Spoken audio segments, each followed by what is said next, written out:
Shalom, my name is Adam, and I welcome you to the parable of the vineyard.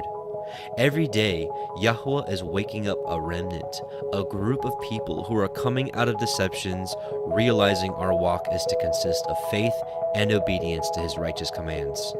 Each week, we read through and examine a portion of the Torah, allowing the Spirit of the Most High to guide, teach, and open our eyes and ears to the wondrous matters out of His law. Join us as we seek to be refined by His Word, preparing ourselves for the return of our King of Kings, being faithful and obedient, walking in His way, truth, and life.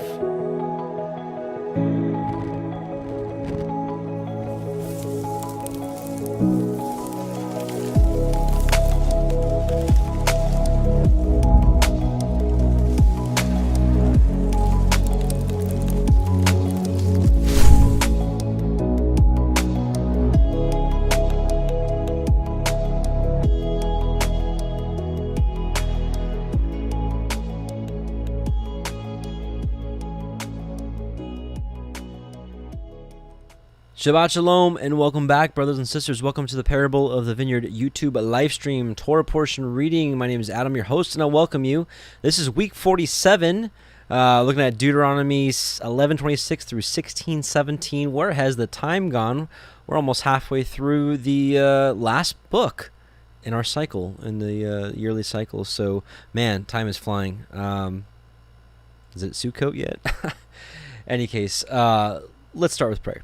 Heavenly Father, Yahuah, we come before you and bless you in Yahusha's name. We thank you for giving us eyes and ears to see and hear in these last days, Father, to see your truth, to wake up a generation coming back to your ancient path, Father. We thank you for all this was not be possible through the redemption plan that you had through your Son, your Word, Messiah Yahusha, and His offering for us, and the giving of the Ruach HaKodesh to your people, that we might be guided in the way, Father, to keep your commandments with all that we have.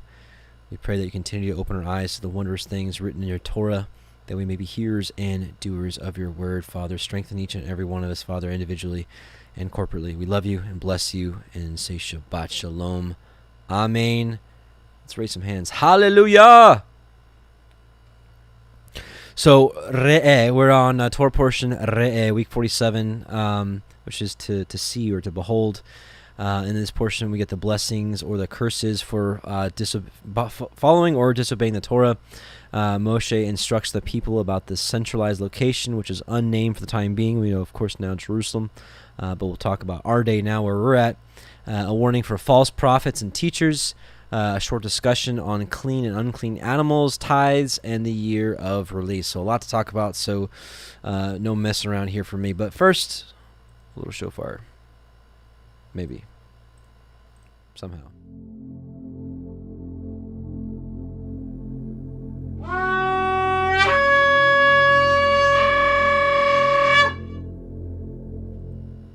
All right, here we are at chapter 11 of Deuteronomy. We're going to read from 26 to 16, verse 17. So we got a lot to read, a lot to discuss, a lot of notes here. So I'm not going to mess around tonight. So before we do, though, I need to make sure, just in case you're new here, if you're just stumbling across this, my name is Adam. I consider myself a student of the Torah, not a teacher of the Torah, and that's not to remove responsibility for what comes out of my mouth. We're all responsible for what we say. But it's just to let you know that I think a lot of us are very new to the Torah, and I think each year as we continue to do this, we glean more and more, and our walk gets refined more and more, and just like a plant or a tree continues to grow, we're going to continue to grow. So maybe some of the stuff I talked about in the Torah portion 3 years ago, or 2 years ago, or last year is different than what we're going to talk about here.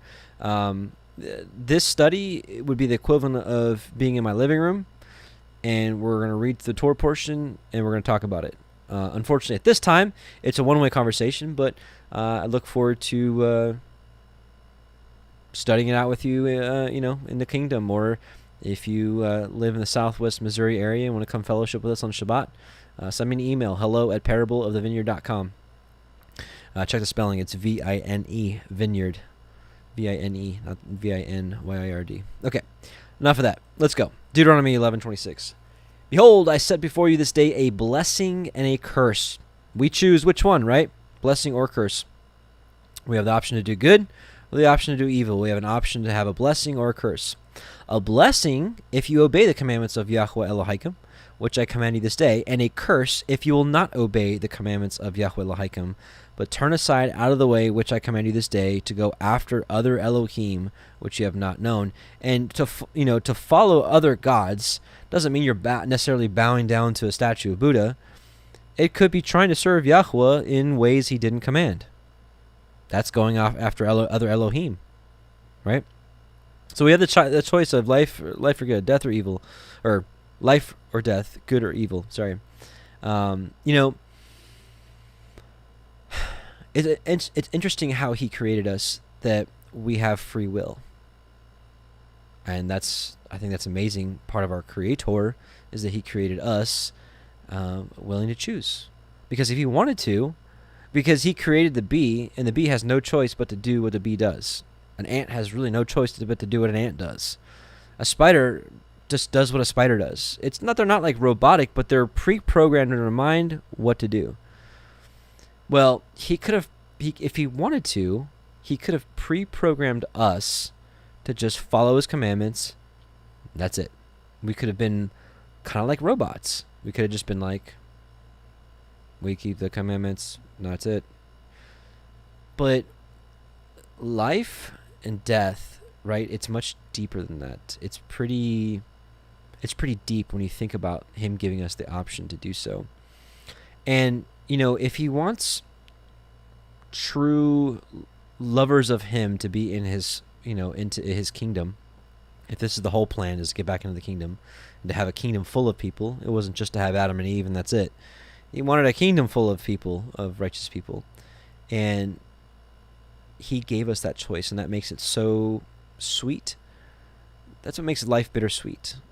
You can make it bitter or you can make it sweet. The end of your life can be bitter or sweet, right? Whatever you choose. But it's poetic in that he allows us that choice to choose him or not choose him. And you don't choose him, you have your expected end. Atheists. Right? You live, you die, and you're buried, and that's it. There's no existence of you. Well, for them, they're right. But for his people, those of us that have come to love his ways and to love him and to keep his ways, well, I think it's going to be pretty amazing that his kingdom is filled with those kind of people.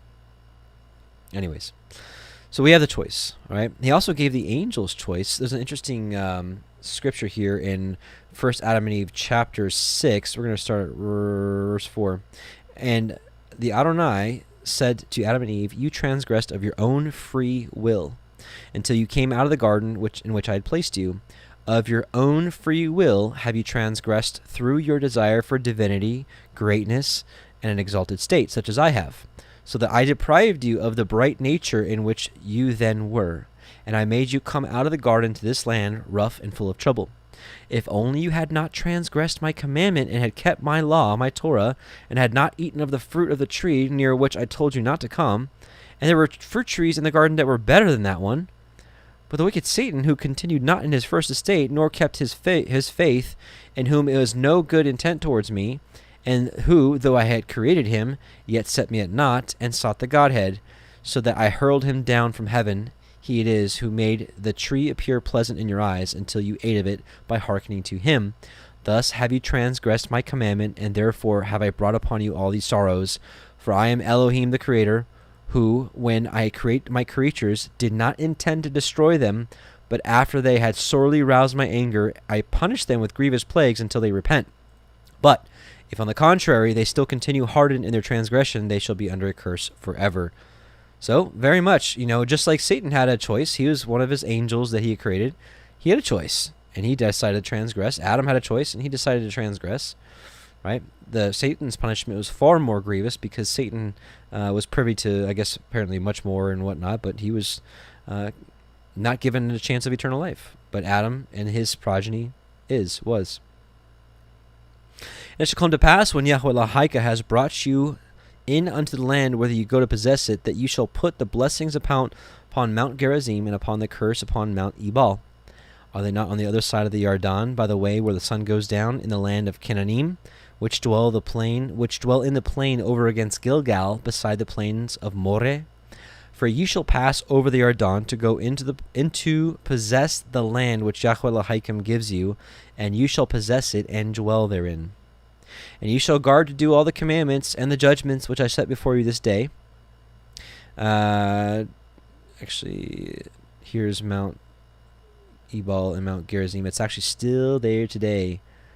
Still there. The altar, this is what it kind of looks like. Mount Gerizim, Mount Ebal. It's like a natural amphitheater where the voice would carry. It's pretty cool.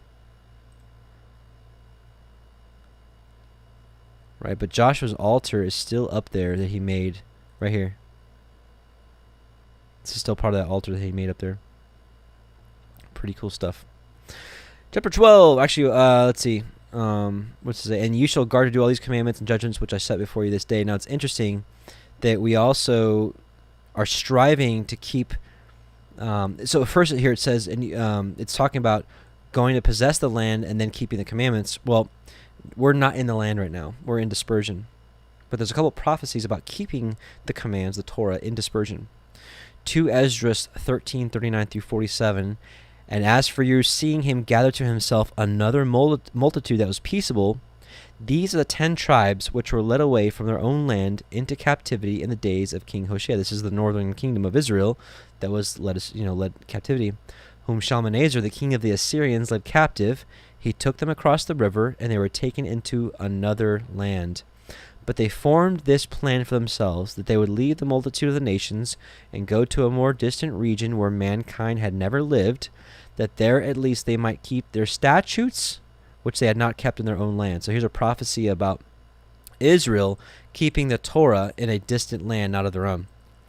And they went in by the narrow passages of the Euphrates River, for at that time the Most High performed signs for them and stopped the channels of the river until they had passed over. Through that region there was a long way to go, a journey of 1.5 years, and that country is called Arzareth, which some people think is America, maybe.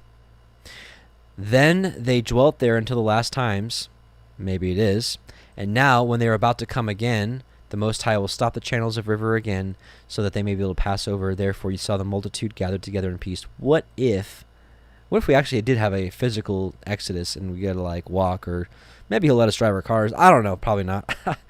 But he like split the oceans, because it says the exodus is going to be bigger than, and everybody's going to talk about it. Nobody's going to talk about the old exodus anymore. It's going to be such a big event that everybody talks about it.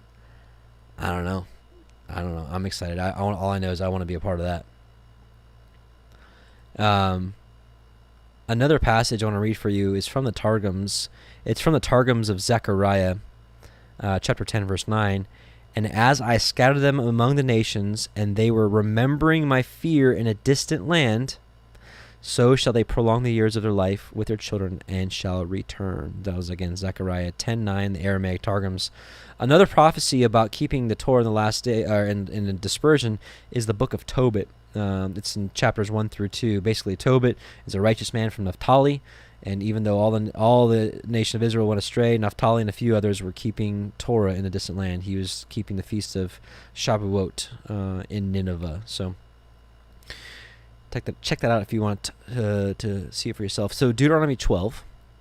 These are the commandments and judgments which ye shall guard to do in the land which Yahuah Elohiym of your fathers gives you to possess it all the days that you live upon the earth. You shall utterly destroy all the places where the nations which ye shall possess serve their Elohim upon the high mountains, upon the hills, and under every green tree. And ye shall overthrow their altars and break their pillars and burn their Asherah poles with fire. And ye shall hew down graven images of their Elohim and destroy their names of them out of that place. Right, so they're tearing down idolatry and images. We should do so in a spiritual nature in our lives. What's idolatry? What are the idols in our heart? We should be totally smashing those and demolishing them. In the book of Ezekiel, chapter 14, it talks about how the elders of Israel had placed their idols in their heart, and I think the idolatry in the heart is the bigger offender in today's world. I mean, there's still tons of people serving, wood and stone and gold and silver, but I'm talking about, at least believers in the God of Israel, the Elohim of Israel, right? Deuteronomy 12:4, you shall not do so unto Yahuah Elohiym, but unto the place which Yahuah Elohiym shall choose out of all your tribes to put his name there, even unto his habitation shall you seek, and there you shall come. And there you shall bring your burnt offerings, and your sacrifices, and your tithes, and your heave offerings of your hand, and of your vows, and of your freewill offerings, and of the firstlings of your herd, and of your flocks. And there you shall eat before Yahuah Elohiym, and ye shall rejoice in all that you put your hand unto, you and your households, wherein Yahuah Elohiym has blessed you. You shall not do after all the things that we do here this day, every man whatsoever is right in his own eyes. For you are not as yet come to that rest and to the inheritance which Yahuah Elohiym gives you.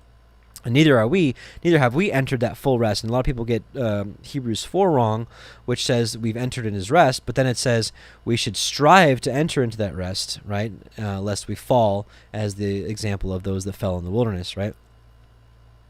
So, any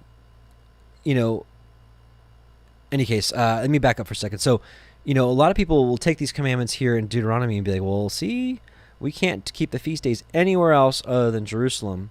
Well, that certainly was for when they went into the land. It's interesting if you look at, if you want to test that. So here we are in Deuteronomy before they cross, before Moses dies and before Joshua takes over. So this command was given to only bring your tithes and your offerings and your sacrifices to Jerusalem only. But as soon as Moses died and Joshua took over and they crossed over and they were in the plains of Jericho, they kept the Passover not in Jerusalem, right? So either Joshua completely just disobeyed what Moses knew, or he knew that commandment was for when they were in the land. So we're not in the land now, and just like Tobit kept the Feast of Shavuot in Nineveh, well, we should keep the feast days wherever we're at in our dispersions. Because think about it, while the temple was in Jerusalem, was going to be erected in Jerusalem, or even before the temple was erected, they had the tent of tabernacle, which is where the presence of Yah was. Well, where's it at now? 1 Corinthians 3:16, know you not that you are the temple of Elohim, and that the Spirit of Elohim dwells in you? 2 Corinthians 6:16, and what agreement has the temple of Elohim with idols? For you are the temple of the living Elohim, as Elohim said, I will dwell with them and walk with them, and I will be their Elohim, and they shall be my people. So if we are the tabernacle of Elohim and he's walking amongst us, well, it says to only go to the place where his name is placed. Well, where is his name placed, right? John 14:23, Yahusha answered and said to him, if a man love me, he will keep my words, and my Father will love him, and we will come unto him, and we will make our abode with him. We're going to live with him.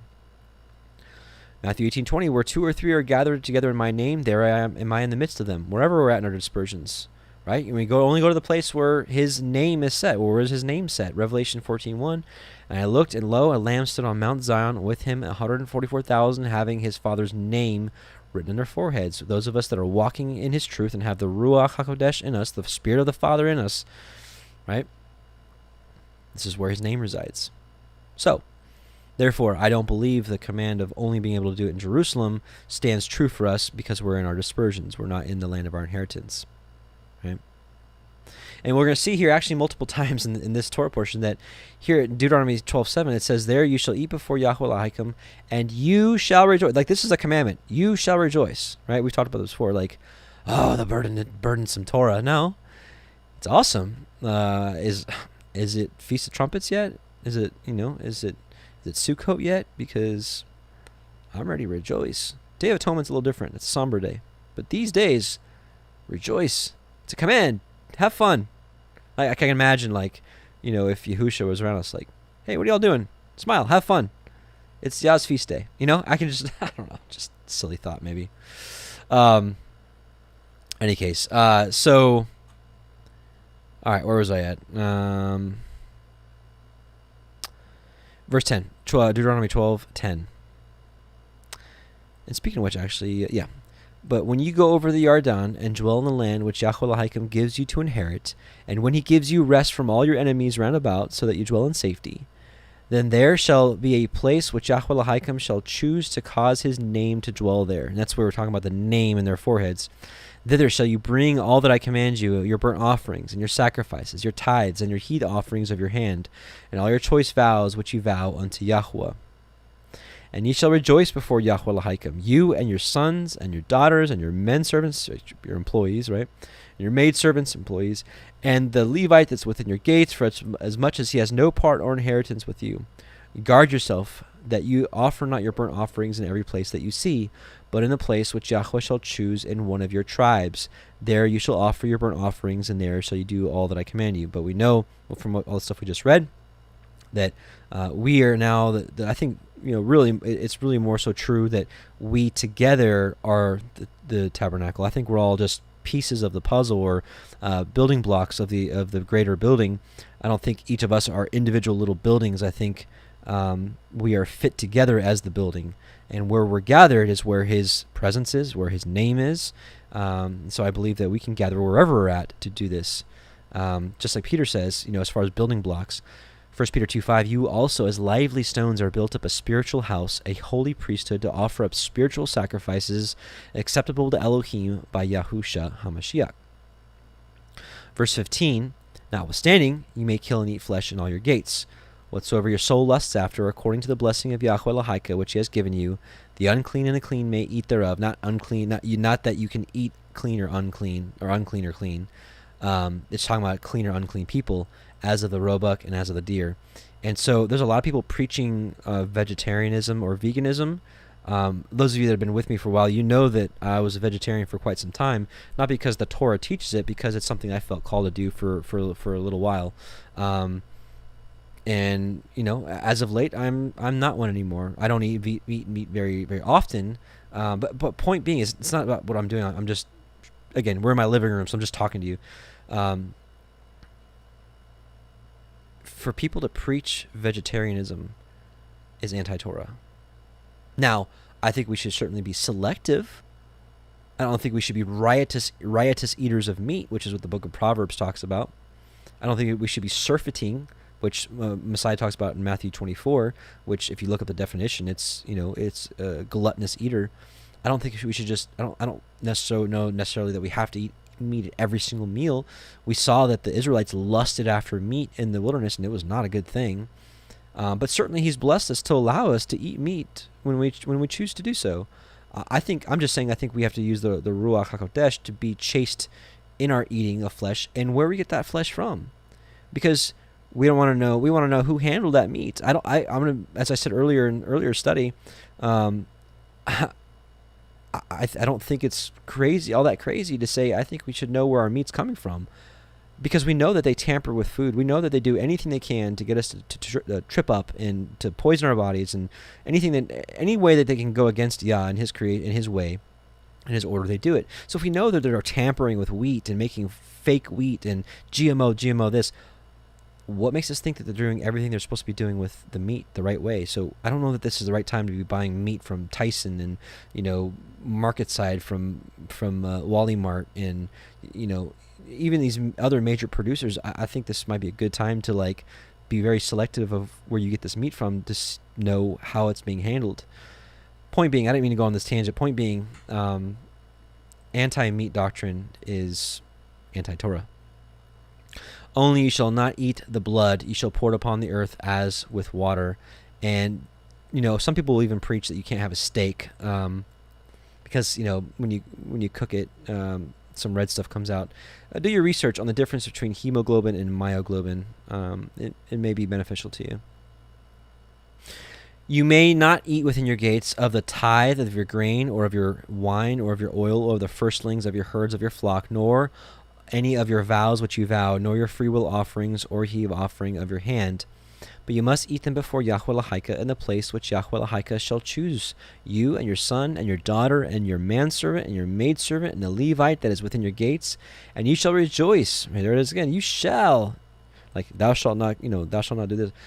Thou shalt rejoice before YAHUAH ELOHAYKEM and all that you put your hands unto. Guard yourself that you forsake not the Levite as long as you live upon the earth. When YAHUAH ELOHAYKEM shall enlarge your border as He has promised you, and you shall say, I will eat flesh, because your soul longs to eat flesh, you may eat flesh. Whatsoever your soul lusts after, If the place which Yahuah Elohiym has chosen to put his name there be too far from you, then you shall kill of your herd and of your flock which Yahuah has given you, as I have commanded you, and you shall eat in your gates whatsoever your soul lusts after.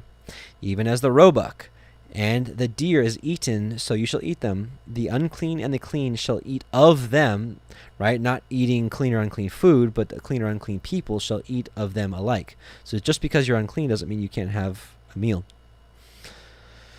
Only be sure that you eat not the blood, for the blood is the life, and you may not eat the life with the flesh. You shall not eat it. You shall pour it upon the earth as water. You shall not eat it, that it may go well with you and with your children after you, when you shall do that which is right in the sight of Yahuah. Only your holy things which you have, and your vows shall you take, and go unto the place which Yahuah shall choose. And you shall offer your burnt offerings, the flesh and the blood, upon the altar of Yahuah Elohiym. And the blood of your sacrifices shall be poured out upon the altar of Yahuah Elohiym, and you shall eat the flesh. Guard and hear all these words which I command you, that it may go well with you, and with your children after you forever, when you do that which is good and right in the sight of Yahuah Elohiym. And when Yahuah Elohiym shall cut off the nations from before you, whither you go to possess them, and you succeed them, and dwell in their land, take heed to yourself, that you be not snared by following them, after that they be destroyed from before you, and that you inquire not after their Elohim, saying, how did these nations serve their Elohim? Like this. How did these nations serve their Elohim? Even so will I do likewise. And what does that look like in modern day? How do other people serve the Elohim of Abraham, Isaac, and Jacob, and his son? Christmas and Easter and all this other garbage. Toss it out. You shall not do so unto Yahuah Elohiym. Don't celebrate him in that way. For every abomination to Yahuah which he hates have they done unto their Elohim. For even, this is their extreme, for even their sons and their daughters have they burnt in the fire to their Elohim. What things soever I command you, guard to do it. You shall not err thereto, nor diminish from it. All right, now we're on to food, chapter 13. If there are, that's not food. Chapter 14 is food. Sorry, this is the Deuteronomy 13 tests: false or true or false prophet. If there arise among you a prophet or a dreamer of dreams, and gives you a sign or a wonder, and the sign or wonder come to pass, whereof he spoke unto you, saying, let us go after other Elohim which you have not known, and let us serve them. Right? So this is even like, hey, a prophet showing a sign that came to pass, and it's like, hey, let's serve God. Even if they're like, let's serve Elohim a different way other than what the Torah says. You shall not hearken unto the words of that prophet or the dreamer of dreams, for Yahuah Elohiym proves you to know whether you love Yahuah Elohiym with all your heart and with all your soul. He's going to test you. There's a story in 1 Kings 13 where there was a prophet sent to prophesy, and he did his job. But one of the things that was told to him was, hey, when you go into this land, don't eat anything of their food and don't drink any of their water or drinks. And so he goes and prophesies, does what he's supposed to. He's on his way out, and this other prophet's like, he heard that this prophet did a mighty thing and that he was told not to eat or drink. And so it doesn't really say, but perhaps even Yah was like, maybe this guy was a prophet, and like, hey, go test my other prophet by saying that, go tell him, Yah, I'm a prophet too. And Yah spoke to me and said, don't, eat, sit down, eat and drink. And so when that prophet went to the other prophet, was like, hey, come on, Yah, I'm a prophet too. Sit down, eat and drink with me. Yah said it's okay. The prophet's like, oh, okay. And so he sat down, he ate and drank. He rose up, and a lion killed him. Point being is, Yah's told us what to do. And if someone comes to test us, be like, hey, did Elohim really say not to do that? Right? You don't have to do that. It's the same thing. He's testing you. He tested that prophet, and he's going to test us. You shall walk after Yahuah Elohiym, and fear him, and guard his commandments, and obey his voice, and you shall serve him, and cleave unto him. And that prophet or dreamer of dreams shall be put to death. Now, there's people today that proclaim to be prophets. And, I think Yah is speaking to people through dreams, visions. Maybe he's even sending angels to people and saying, thus says Yahuah. I don't know. I don't claim to be a prophet. It's interesting how many times the Torah portions relate to our lives. And for me, it's happened more often than I can count. Not every time. Sometimes you read a Torah portion like that doesn't relate to anything in my life right now. But a lot of times it does. And it just so happens that just a few days ago, maybe like three days ago, I had someone claiming to be a prophet and wrote me an email that took me maybe 45 minutes to read, claiming that he was a prophet and that he was prophesying over me. And it was basically, well, I'll keep the context of my letter, but the long story short is I now have an opportunity to test that man as either a prophet. He'll either be a true prophet or he'll be a false prophet. And that's what we have to do, right? If someone rises themselves up as a prophet, we're to test them. We're to test them on their words versus what the word actually says, their actions, what the word actually says, and if they've prophesied something to come to pass, right? And that prophet or dreamer of dreams shall be put to death because he has spoken to turn you away from YAHUAH ELOHAYKEM, which brought you out of the land of Mitzrayim, and redeemed you out of the house of bondage, to thrust you out of the way which YAHUAH ELOHAYKEM commanded you to walk in. So shall you put away the evil from the midst of you. So, why aren't we killing people right now? Well, first of all, that's for being in the land. We're not in the land. And just like this, likewise, you didn't see Daniel in Babylon. I mean, they're all like witchcrafters, sorcerers, and idolaters. And Daniel didn't go around stoning everybody because he knew he wasn't in his land. We're not in our land right now. If we were living in Yah's land and Torah was ruling the land, yeah, root out the evil out of that land real quickly. You'll see how many people raise themselves up as prophets. Luke 9:54 through 56. And when his disciples, James and John, saw this, they said, Adonai, will you that we command fire to come down from heaven and consume them, even as Elijah did? And this is when the captains or the group of 50s came up to Elijah and like, are you Elijah? Blah, blah, All right, and Elijah called down fire and burned them up. And then the second group came and he burned them up. And the third group was like, hey, please don't burn me up. And Elijah's like, I'll go with you.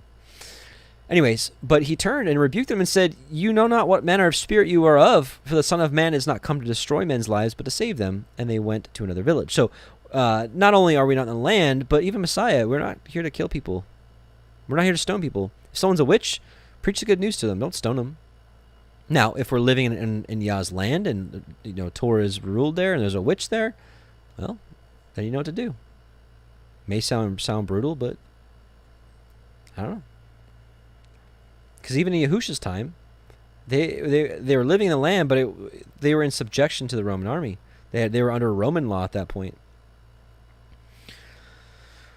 Okay.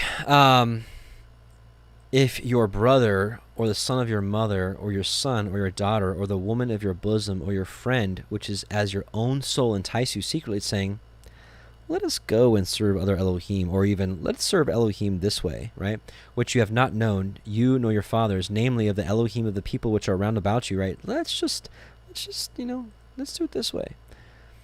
Which are round about you, nigh unto you, or far off from you, from the one end of the earth even to the other end of the earth. You shall not consent unto him, nor hearken unto him, neither shall your eye pity him, neither shall you spare, neither shall you conceal him, but you shall surely kill him. Your hand shall be first upon him to put him to death, and afterwards the hands of all the people. And you shall stone him with stones, that he die, because he has sought to thrust you away from YAHUAH ELOHAYKEM, which brought you out of the land of Mitzrayim, from the house of bondage. This may seem, very extreme and brutal, but, Yah is the gardener, and we're the plants, and, this earth is the field, of course. So anyone that's ever done any gardening, and I'm very novice and amateurish, but that if you have like, let's just take a rose bush, for example, and if one of the branch is poisoned and full of disease, you don't just be like, I'll just leave you there. You cut it off, because guess what? It starts poisoning the rest of the plant. So what he's doing here it says, what does it say? So shall you put the evil away from the midst of you. So it's basically like cutting off the evil at its roots. So like cutting off weeds at their roots and other things that rob the plant of nutrition. And here's the whole point also. And all Yisrael shall hear and fear, and shall do no more any such wickedness as this among you. And even taking the one we'll read probably next Torah portion, or maybe it's 2 from now, but where it talks about stoning your children, right? It talks about a child that's stubborn, that won't hearken to their parents, is lazy, it won't work, is a glutton and a drunkard. And it says after you've tried to chasten him and he still doesn't hearken, then you take him and you bring him out and you stone him. That again may sound like super extreme, like, oh no, first of all, this is obviously a child that's completely just terrible and disobedient. If that child grows up and has children, that plant will continue to reproduce evil and evil and evil. It's just like when a weed, just grows out of control, it ends up taking over the whole garden bed. And we have to realize also it's for people who see it shall hear and fear. So think about this. If you were a child growing up in a Torah obedient community, and the Torah was the law of the land, and you saw like an older child being stoned because they were disobedient to their parents, they were gluttonous, they were drunkards, they refused to be corrected, what is that going to do to you? Are you going to be like, yeah, I'm going to do the same thing. I'll probably get away with it, though. They won't stone me. No, they're going to probably be like, I don't want to do that. I guess I'm going to listen to my mom and dad, and I'm going to do what they say, and I'm not going to be a gluttonous or a drunkard. It's chastening. If you shall hear say in one of your cities, which Yahuah Elohiym has given you to dwell there, saying, certain men, the children of Belial, are gone out from among you, and have withdrawn the inhabitants of their city, saying, let us go and serve other Elohim, which you have not known.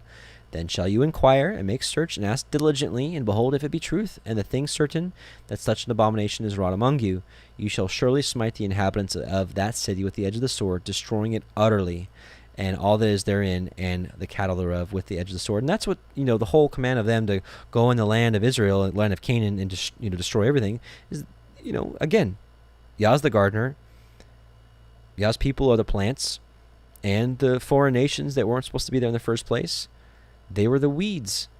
If you don't get the weeds out of the garden bed before you plant, it's over before you even start.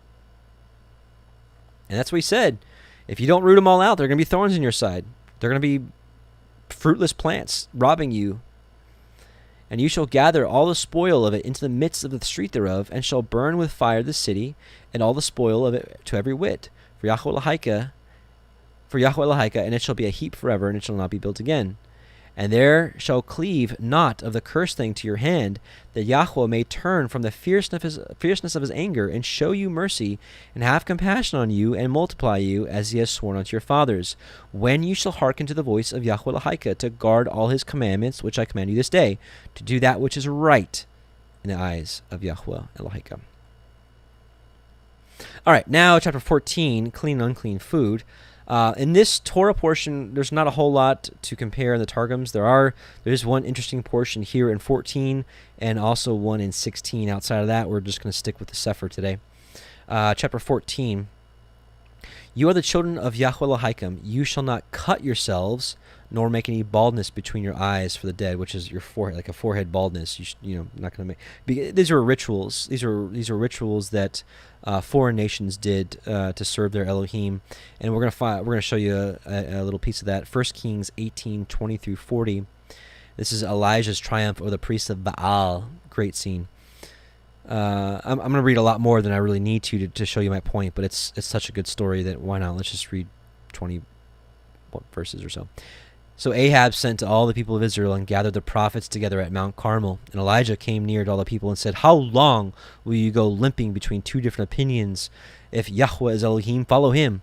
But if Baal, then follow him. And the people did not answer him a word. Why? Because they were guilty, because they knew they had their hands in trying to serve Yah and serving Baal. They had to try to have it both ways. Same thing in Jeremiah's day. All right? You can stand here in my house and say we are delivered to do all these abominations. Yeah, right. Then Elijah said to the people, even I only am left of the prophets of Yahuah, but Baal's prophets are 450 men. Let 2 bulls be given us, and let them choose one bull for themselves, and cut it in pieces, and lay it on the wood, but put no fire to it. And I will prepare the other bull, and lay it on the wood, and put no fire to it. And you call on the name of your Elohim, and I will call on the name of Yahuah. And the Elohim who answers by fire, he is Elohim. And all the people answered, it is well spoken. They're like, show us. Then Elijah said to the prophets of Baal, choose for yourselves one bull and prepare it first, for you are many, and call on the name of your Elohim, but put no fire to it. And they took the bull which was given to them, and they prepared it, and called on the name of Baal from morning until noon, saying, "Oh, Baal, answer us." But there was no voice, and no one answered. And they limped about the altar which they had made. And at noon Elijah mocked them, saying, "Cry aloud, for he is an Elohim," right? Either he is musing, or he's gone aside, or I think another translation, he's going to the bathroom, or he's on a journey, or perhaps he's asleep and he must be wakened up. Wakened up. And they cried aloud and cut themselves after their customs with swords and lances until the blood gushed out upon them. This is where it comes from. You shall not cut yourselves. This is part of their witchcraft and their serving false god idolatry garbage. So they cut themselves after their custom with swords and lances until the blood gushed out upon them, and at midday past they raved on until the time of the offering of the oblation. But there was no voice, and no one answered, and no one heeded. Then Elijah said to all the people, "Come near to me." He's like, "Come here, come here." All the people came near to him, and he repaired the altar of Yahuah that had been thrown down. Elijah took 12 stones according to the number of the tribes of the sons of Jacob, to whom the word of Yahuah came, saying, "Israel shall be your name." And with the stones he built an altar in the name of Yahuah. He made a trench about the altar as great as would contain 2 measures of seed. And he put the wood in order and cut the bull in pieces and laid it on the wood. And he said, "Fill 4 jars with water and pour it on the burnt offering and on the wood," which at that time would have been ridiculous, because you can't have a fire with everything being wet. I mean, that's not that time, that's any time, right? And he said, "You're try to go light a fire with, the wood and everything all soaking wet." And he said, "Do it a second time." They did it a second time. And he said, "Do it a third time." And they did it a third time, and the water ran about the altar and filled the trench also with water. So at this point, people are like, "What are you doing?" And at that time, the offering of the oblation, Elijah the prophet came near and said, "O Yahuah, Elohim of Abraham, Yitzchak, and Yasharel, let it be known this day that you are Elohim in Israel, and that I am your servant, and that I have done all these things at thy word. Answer me, O Yahuah, answer me, that this people may know that you, O Yahuah, art Elohim, and that you have turned their hearts back." Then the fire of Yahuah fell, whoosh, and consumed the burnt offering and the wood and the stones and the dust, and licked up the water that was in the trench. And when all the people saw it, they fell on their faces, and they said, "Yahuah, he is Elohim. Yahuah, he is Elohim." What a moment that must have been. And Elijah said to them, "Seize the prophets of Baal, and let not one of them escape." And they seized them. And Elijah brought them down to the brook Kishon and killed them there. Woo! Anyway, so a long story about where cutting yourselves comes from, but hey, it's a good story.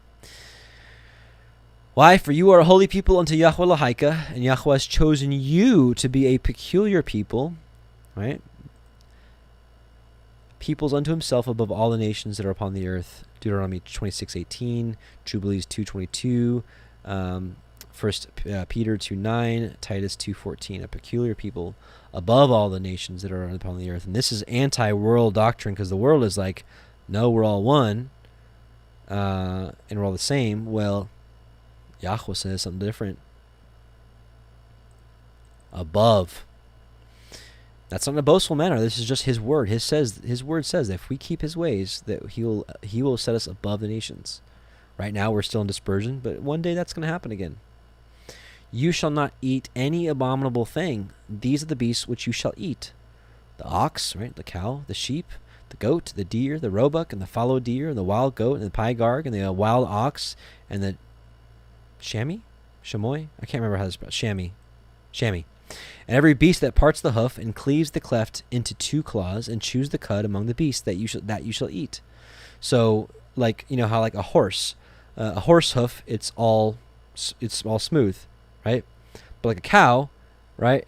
I don't know if you can see it, but like a cow, it gets split, right? Just like a pig, it's got a split hoof, but it does not chew the cud. Well, we'll hear the scriptures will speak for itself. Nevertheless, these you shall not eat of them that chew the cud, or of them that divide the cloven hoof, as the camel, and the hare, and the coney, for they chew the cud, but divide not the hoof.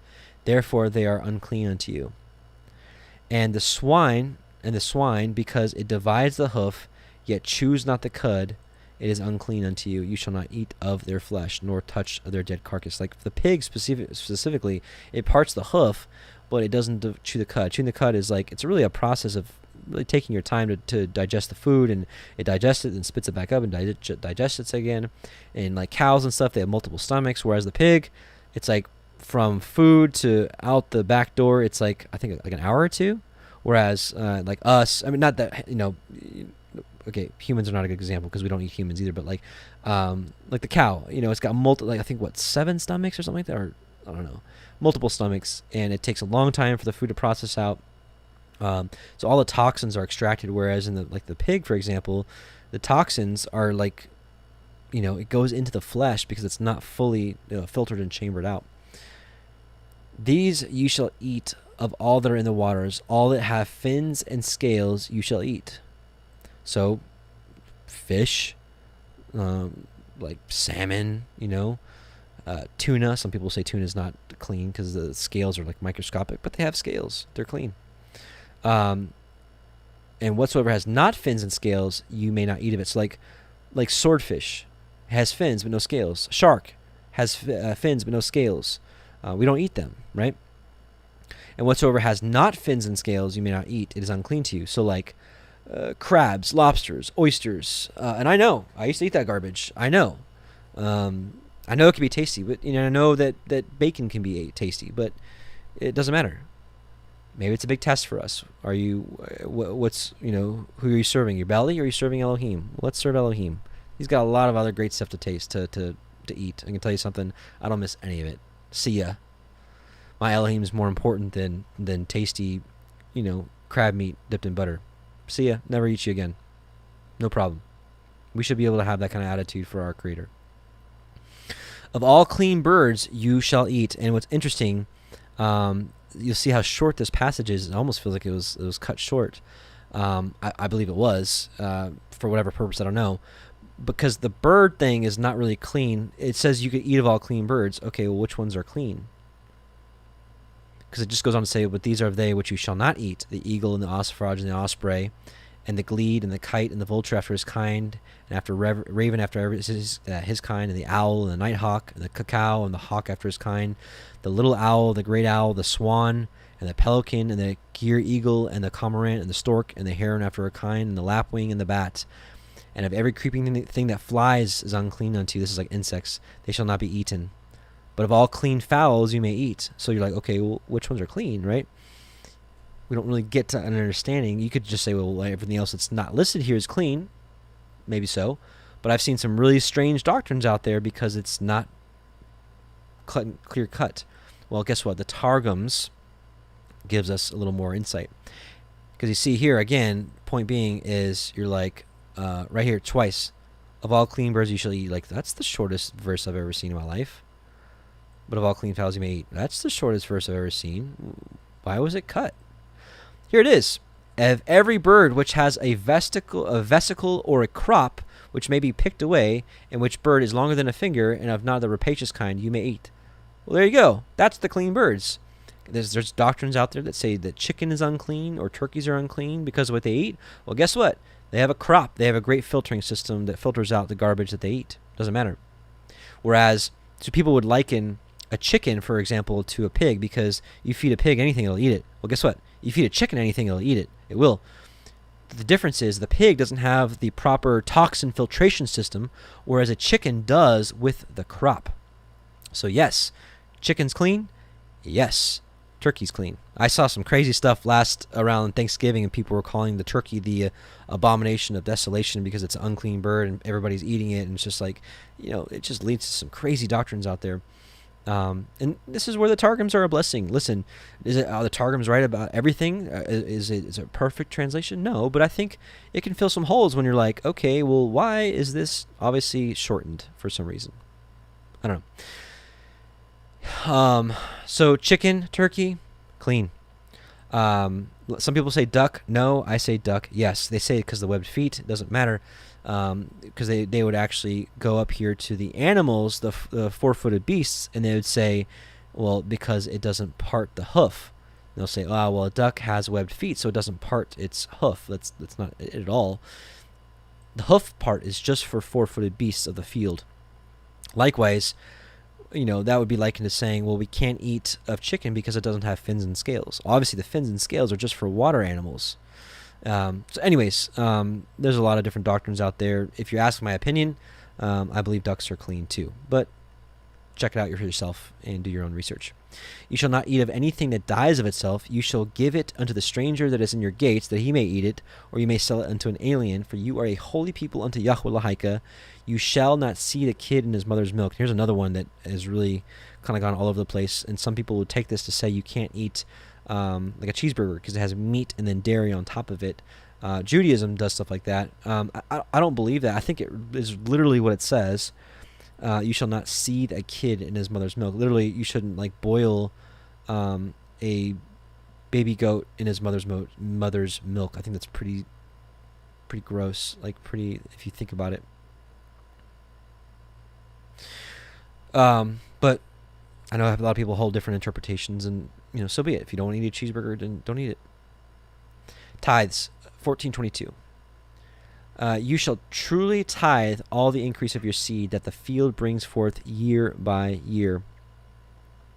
Tithing is an interesting topic because most people are like anti-tithing because they came out of church and they're like, oh, the hypocrisy of the pastor always asking for tithes and then, blah, blah, blah, blah.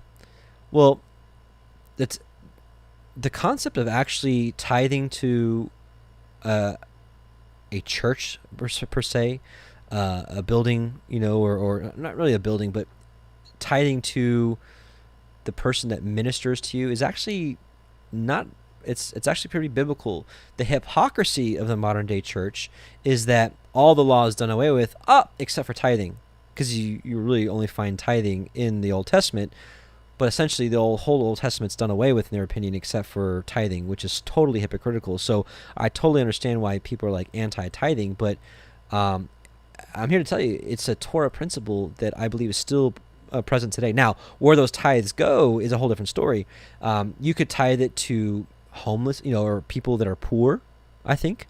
And tithing is just like is taking your income and in dispersing it to the poor, or dispersing it wherever it goes. In the old days, it went to the temple because it went to those tithes ended up being what the priests, the Levites, the priests, and the high priests. That's how they survived. That's how they ate. They spent their time,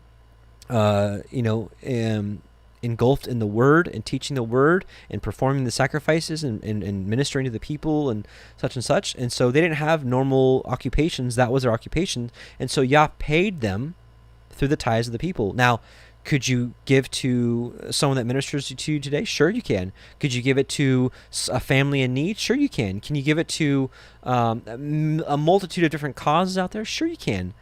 I think you'll find it's a blessing when you actually do so. And you shall eat before Yahuah Elohiym in the place he shall choose to place his name there, the tithe of your grain, of your wine, and of your oil, and of the firstlings of your herds and of your flocks, that you may learn to fear Yahuah Elohiym always.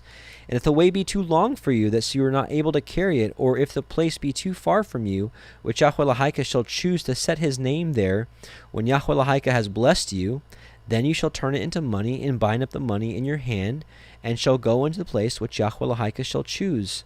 And you shall bestow that money for whatsoever your soul lusts after, for oxen, for sheep, for wine, for strong drink, or for whatsoever your soul desires.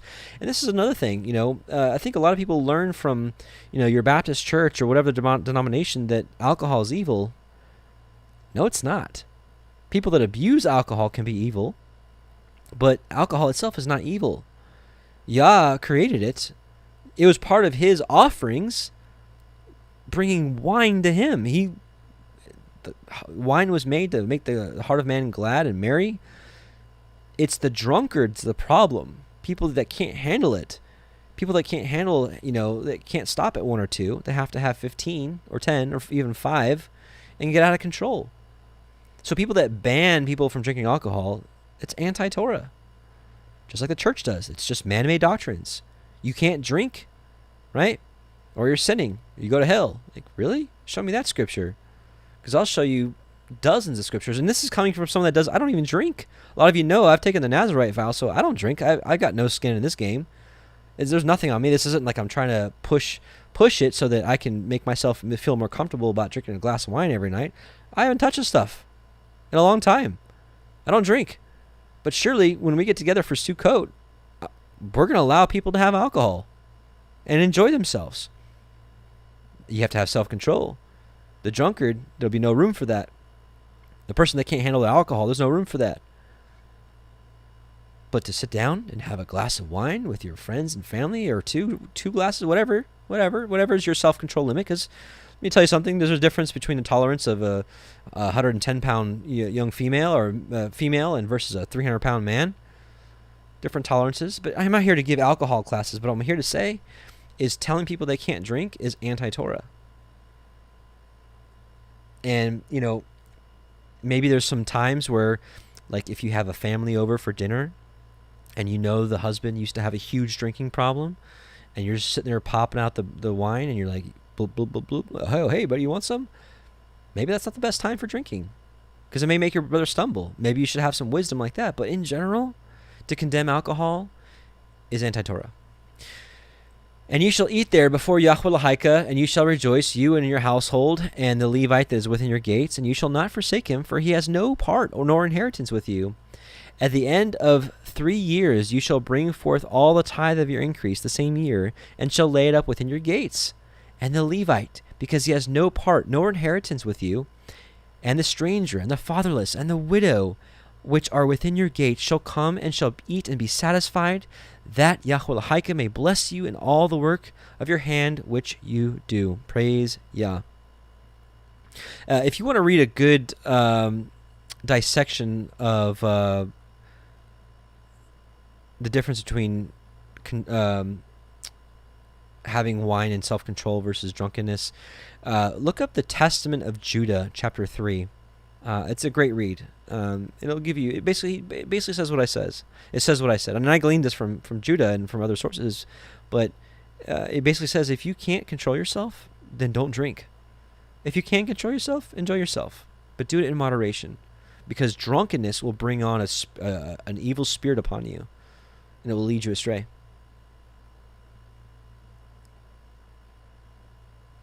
But here, take care of the stranger, the fatherless, the widow, right? The orphan. This is what we're called to do. This is part of keeping Torah.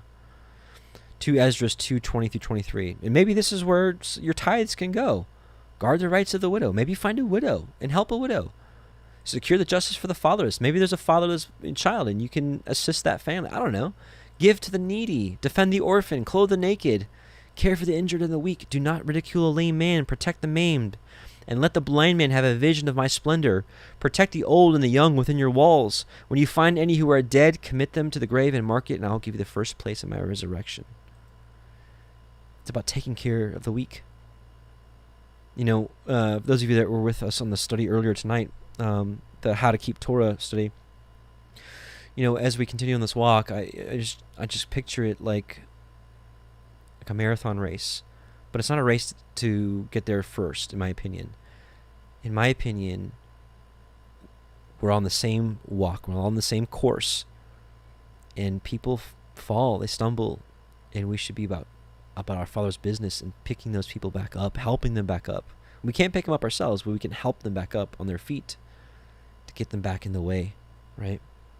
And part of that is taking care of the widows and the fatherless and the orphans and the poor and the needy. Think about it. All right, chapter 15. At the end of every 7 years you shall make a release. And this is the manner of the release. Every creditor that lends aught unto his neighbor shall release it. He shall not exact it of his neighbor or of his brother, because it is called Yahuah's release.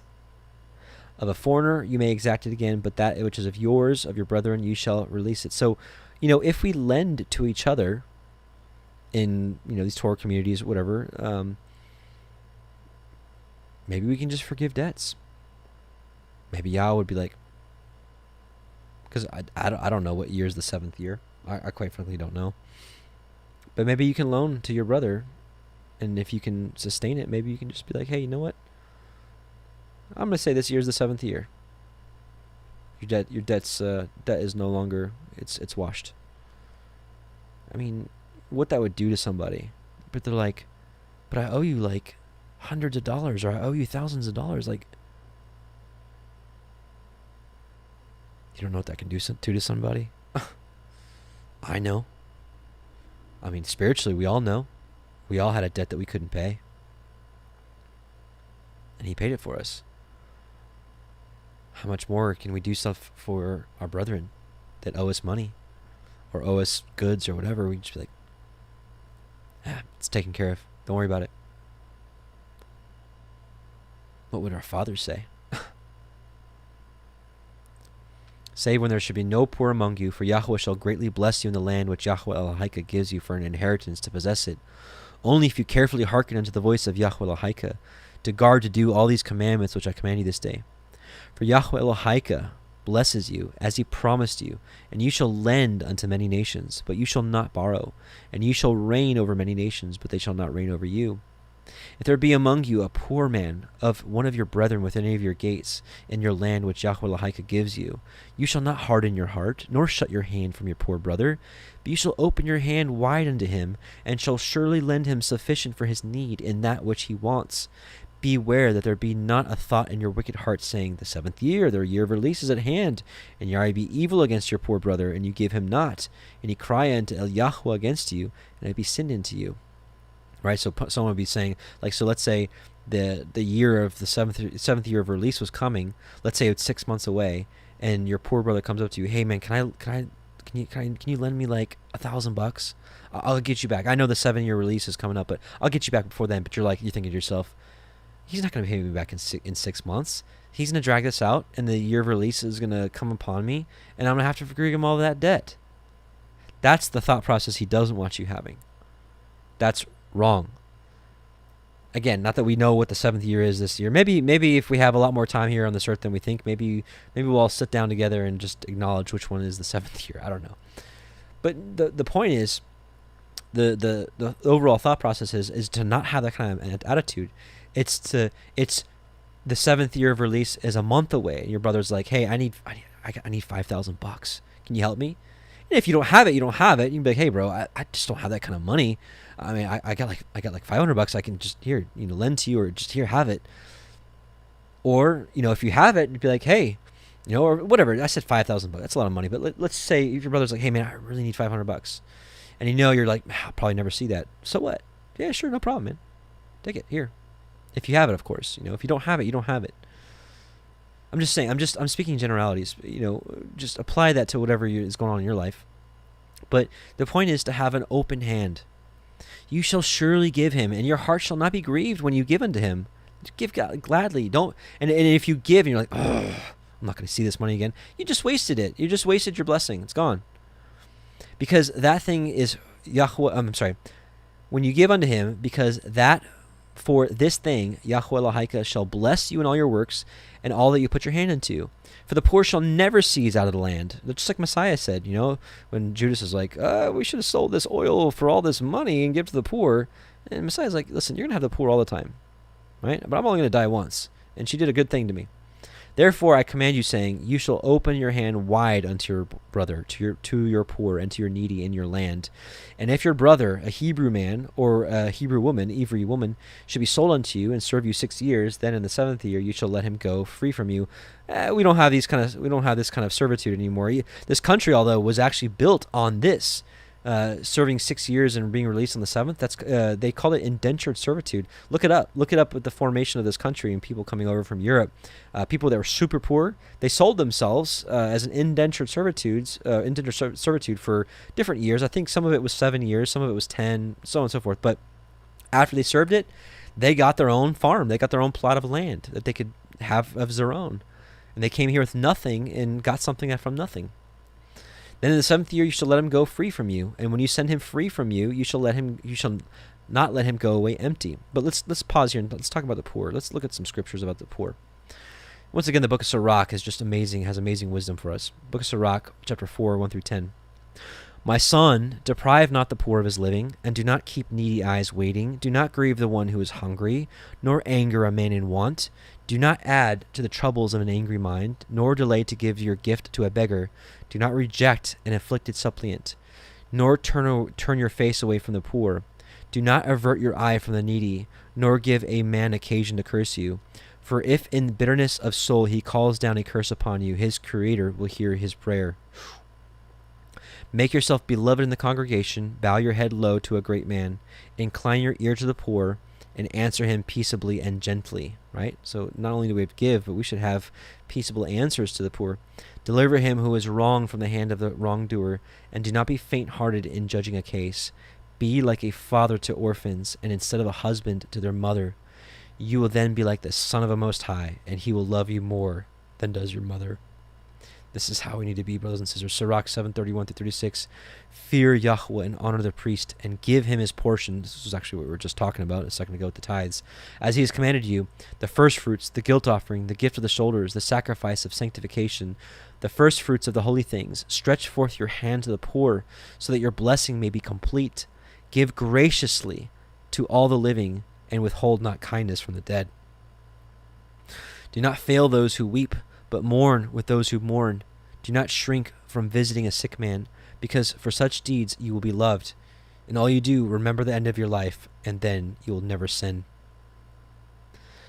Sirach 29, he that shows mercy will lend to his neighbor, and he that strengthens him will keep his and he that strengthens him with his hands keeps the commandments. Lend to your neighbor in the time of his need, and in turn repay your neighbor promptly. Confirm your word and keep faith with him, and on every occasion you will find what you need. Many persons regard a loan as a windfall and cause trouble to those who help them. A man will kiss another's hand until he gets a loan, and will lower his voice in speaking of his neighbor's money. But at the time for repayment he will delay, and will pay in words of unconcern, and will find fault with the time. If the lender exert pressure, he will hardly get back half, and will regard that as a windfall. If he does not, the borrower has robbed him of his money, and he has needlessly made him his enemy. He will repay him with curses and reproaches, but instead of glory will repay him with dishonor. Because of such wickedness, therefore, many have refused to lend. They have been afraid of being defrauded needlessly. Nevertheless, be patient with a man in humble circumstances, and do not make him wait for your alms. Help a poor man for the commandment's sake, and because of his need, do not send him away empty. Lose your silver for the sake of a brother or a friend, and do not let it rust under a stone and be lost. Lay up your treasure according to the commandments of the Most High, and it will profit you more than gold. Store up almsgiving in your treasury, and it will rescue you from all affliction, more than a mighty shield and more than a heavy spear, and it will fight on your behalf against your enemy. Okay, so maybe we get it now about giving, right? And when you send him out, okay, so, Deuteronomy 15:14, you shall furnish him liberally out of your flock, and out of your floor, and out of your winepress, of that wherewith YAHUAH ELOHAYKEM has blessed you, you shall give it unto him. And you shall remember that you were a bondman in the land of Mitzrayim, and YAHUAH ELOHAYKEM redeemed you. Therefore I command you this thing today. And it shall be, if he say unto you, I will not go away from you, because he loves you and your house, because he is well with you, then you shall take an awl and thrust it through his ear unto the door, and he shall be your servant forever. That's like the beginning of earrings, right? Just basically boring your ear. And also unto your maidservant you should do likewise. It shall not seem hard unto you when you send him away free from you, for he has been worth a double hired servant to you, and serving you 6 years. And YAHUAH ELOHAYKEM shall bless you in all that you do. And the firstling males that come of your herd of your flock you shall sanctify unto YAHUAH ELOHAYKEM. You shall do no work with the firstling of your bullock, nor shear the firstling of your sheep. You shall eat it before YAHUAH ELOHAYKEM year by year in the place which Yahuwah shall choose, you and your household. Now this is something that I actually have seen some people keep that have. I don't have a farm, nor do I have really any livestock. But it's something I'm considering, maybe one day I do. But basically, the firstling male, so like one of your animals has a firstborn male. So like let's say you have goats, and your goat gives birth, and the firstborn is a male. You're not supposed to do any work with it, or even if it's like a sheep, you're not supposed to shear it. But you're supposed to eat it. I mean, back in the day, if it had no blemish, they'd take it to the temple, and they'd offer the firstborn of their flocks, and present it unto Yah. Obviously, we don't have that these days, so I know some people that, firstborn comes out, and they eat it. And I've heard people report that, they've been blessed many-fold for doing so. Just something to consider. You shall eat it before, verse 21. And if there be any blemish therein, and if as if it is lame or blind or have any ill blemish, you shall not sacrifice unto Yahuwah. You shall eat it within your gates. So it's going to be eaten one way or the other. So back then it was eaten one way or the other. It was either taken to the temple, sacrificed and eaten, or if it had blemish, they couldn't take it. It was eaten within their own gates. The unclean and the clean person shall eat it alike, as the roebuck and as the deer. Only you shall not eat the blood thereof. You shall pour it upon the ground as water. All right, last chapter 16, verse 1. Guard the month of Abib and keep the Pesach, the Passover, unto Yahuah Elohiym. For in the month of Abib, Yahuah Elohiym brought you forth out of Mitzrayim by night. And here is the other passage in the Targums that was interesting, because a lot of you probably know the calendar I follow. It's a luni solar calendar. That means we use the sun and the moon to calculate things. I know there's other calendars out there, and I'm not putting you down if you do the solar calendar only or whatever. Listen, if you want to keep Yah's ways, you're my brother or sister. I don't care. I'm just, again, sharing with you as if you were in my living room, just discussing where I'm at on things. But a lot of people will be like, hey, there's no commandment to add a 13th month, which is called intercalation. It's interesting that the same people that say that are on the solar calendars have to do intercalary weeks and those kind of things. So really, any calendar, there has to be some intercalation. But specifically, on the luni-solar calendar, they say that there's no scriptural justification for intercalating a 13th month every 2 or 3 years. Well, it's interesting that it is in the Targums. So we saw this passage. Well, here's Deuteronomy 16:1 in the Targums. Be mindful to keep the times of the festivals with the intercalations of the year, and to observe the rotation thereof. What's the rotation? Well, every 2 or 3 years, you add a 13th month. Just to show you the definition of intercalation, timekeeping. Intercalation or embolism in timekeeping is the insertion of a leap day, week, or month into some calendars to make the calendar follow the seasons or moon phases. Luni-solar calendars may require intercalations of both days and months. So, there it is. Be mindful to keep the times of the festivals with the intercalations of the year, and to observe the rotation thereof. Intercalation for a lunar calendar is the insertion of a 13th month every second or third year on the Hebrew calendar. So, thought it was kind of interesting. Just wanted to share it with you. Okay, so finishing up. We're going to probably just finish up here. So, Deuteronomy 6:2, you shall therefore sacrifice the Pesach unto Yahuah Elohiym of the flock and the herd in the place which Yahuwah shall choose to place his name there.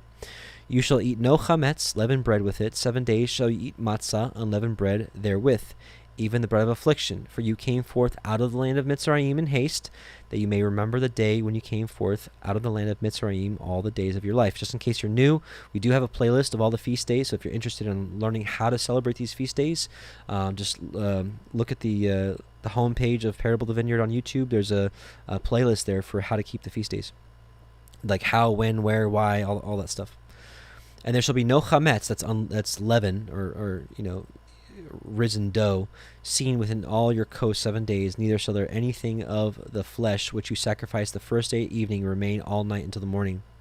You may not sacrifice the Pesach within any of your gates, which Yahuwah Elohiym gives you, but at the place which Yahuwah Elohiym shall choose to place his name in, there you shall sacrifice the Pesach at evening, at the going down of the sun, at the season you came forth out of Mitzrayim, and you shall roast and eat it in the place which Yahuwah Elohiym shall choose, and you shall turn in the morning and go into your tents. 6 days you shall eat matzah, and on the 7th day there shall be a solemn assembly to Yahuwah Elohiym. You shall not do work therein. 7 weeks shall you number unto you.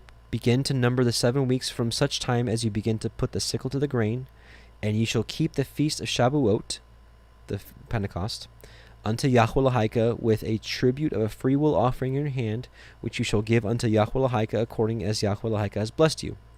And remember, speaking of tithes and stuff, unless they were super far away, they brought, all the increase of their field, the grain, the wine, and they brought a tenth of it. Most of us aren't farmers anymore, so, a tenth of our earnings. But these are obviously discussing the 3 main feasts surrounding the 3 main harvests. Unleavened bread was surrounded around Passover, and unleavened bread was surrounded around the barley harvest. Shavuot, Feast of Weeks, Pentecost, was centered around the wheat harvest. And then the third one, Feast of Booths, or Sukkot, or Tabernacles, is around the grape harvest, right? The new wine. And you shall rejoice. There it is again. You shall rejoice before Yahuah Elohiym, you and your son and your daughter and your manservant and your maidservant, right, your employees, right? The Levites that's in your gates, and the stranger and the fatherless and the widow that are among you, in the place which Yahuah Elohiym has chosen to place his name there. And ye shall remember that you were a bondman in Mitzrayim, and you shall guard and do these statutes. You shall keep the feast of Sukkot, tabernacle, 7 days. After that you have gathered in your threshing floor and your wine, and you shall rejoice. There it is again. You shall rejoice in your feast, you and your son and your daughter and your manservant and your maidservant and the Levite and the stranger and the fatherless and the widow that are within your gates. 7 days shall you keep a solemn feast unto Yahuah Elohiym in the place which Yahuah shall choose, because of Yahuah Elohiym shall bless you in all your increase and all the works of your hands. Therefore you shall surely rejoice. And those of you that want to do Sukkot and have nowhere to go, we are having a Sukkot open for those that believe in Messiah Yahusha, believe in being reconciled to the Father through Messiah Yahusha, and believe that we're to keep the commandments. Even if you've only been doing it for 2 weeks and you're like, I'm just a baby and I'm learning, well, you're welcome too. But if you're like anti-Messiah and if you're anti-Torah, I apologize. You'll just maybe have to. If you're anti-Torah, you're not interested in Sukkot anyways. But for anyone that is a believer in Messiah Yahusha, the Word of Elohim made flesh, who offered his life up for us, and you believe that we're to keep the Torah, you're invited. And I'll try to remember to leave a link in the description box if you're interested. It's going to be October 21st through the 31st, and it's going to be in Lebanon, Missouri. It's a private campground. We got plenty of room. We're all out of RV spots, but you can boondock your RV. That means you can just, park it, and there's plenty of electricity, so you'll at least be able to do electricity. Yeah, you're invited. So if you want more information, you can email me about it. hello@parableofthevineyard.com. But you're invited. Also, another quick announcement before I finish up, just so I don't forget. The Fellowship Finder, signing up for the website, it's been revamped, so check it out if you had trouble in the past. 3 times in a year shall all your males appear before Yahuah Elohiym in the place which he shall choose, in the feast of Matzah, unleavened bread, and in the feast of Shavuot, and in the feast of Sukkot. They shall not appear before Yahuah empty. Every man shall give as he is able, according to the blessing of Yahuah Elohiym, which he has given you. So, with that, brothers and sisters, we are finished with the Torah portion today. I pray it was a blessing for you, and may Yahuah continue to give us wisdom and understanding and growth in our walk. Let's pray. Heavenly Father, Yahuah, we come before you, and we bless you and praise you and thank you for all you do. Thank you for allowing us to study your Torah in these last days. Thank you for allowing us to do it on this platform. Father, we know that many things are changing, Father, and we just ask that you would preserve this platform to allow us to fellowship together, to allow us to study together your word and to grow together, Father, until the very last day. We ask these things, Father, in Yahusha's name, and we thank you for your Shabbat, and we just ask for your peace and your blessings and for your face to shine upon us, Father, on this most set-apart day of your Shabbat. And we love you and thank you for all you do. Amen and hallelujah. Brothers and sisters, may Yah bless you and keep you, make his face shine upon you and be gracious unto you. May Yahuah lift up his countenance upon you and give you shalom. Shabbat shalom, brothers and sisters. Let's sing a little song about the 2 greatest commandments, loving Yahuah and loving people. Let's start with how we love him. You shall not have any other Elohim before him. You shall not have any graven images, for you are his. You shall not bow down to them, nor shall you ever serve them. Keeping his commandment shows you love him. Yahusha did not abolish but strengthen them. Blessed are those who keep his way. They may have the right to enter through the gate.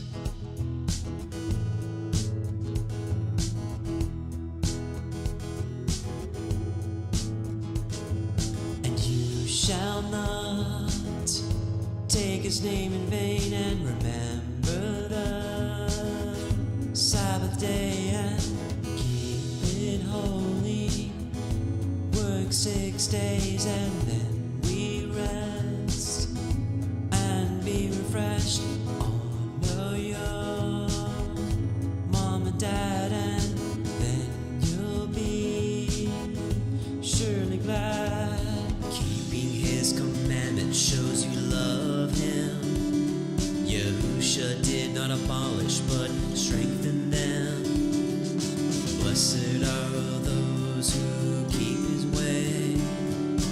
They may have the right to enter through the gate. Now we're going to sing about loving other people. Here's how. And you shall not murder anyone, even in your heart.